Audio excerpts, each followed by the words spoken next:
माणूस चळवळीकडे ओढला जातो, चळवळीत एकरूप होतो, तेव्हा त्याला कष्ट करायचा आवाज. त्या आवाजाचे प्रतिबिंब, ते कंप आजही माणसाच्या मनात आहे. आमची टीम गेल्या 3 महिन्यापासून याच्यावर काम करते. लवकरच 2017 मध्ये हा चित्रपट आम्ही प्रकाशित करत आहोत. रिलीजिंग पण 2017 मध्ये पूर्ण कम्प्लीट करून तुम्ही पाहायला नक्कीच तुम्हाला सर्वांना मिळेल. त्याच्या बोलतोय बाकीचे पुढे तर आम्ही नंतर डिस्कशन करणार ते.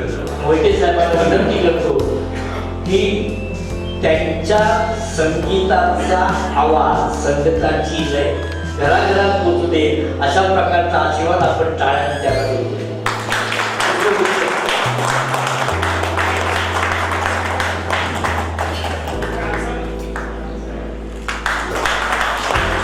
संघटनेचे अध्यक्ष माननीय सचिव भाऊ आहेत, ते कार्यक्रमाला येणार होते. रोजच चांगलं येतो, पण आज फार मोठं काम नाही करत, तेव्हा येऊ लागलं.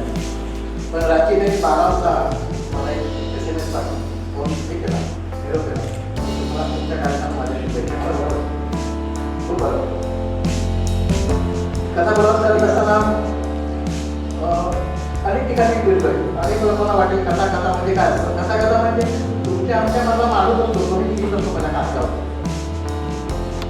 बाकी काय वेगळं असं काय करतो. म्हणजे एखादा मूर्ती घडवणारा मोठा असेल किंवा तो मूर्ती घडवता एखादा शिल्प आपल्या समोर येतो आणि नको तो भाग काढून करतो आणि शिल्प आकार येतो, तर कशा माझ्या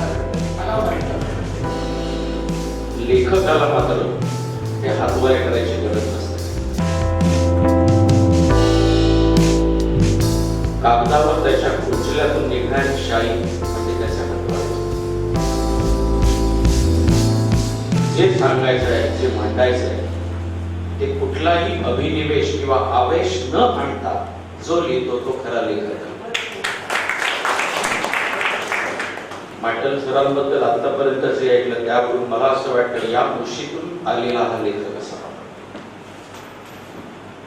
13 कथा असलेला एक क्षण हा कथा संग्रह आज प्रकाशित झाला आपल्यासमोर.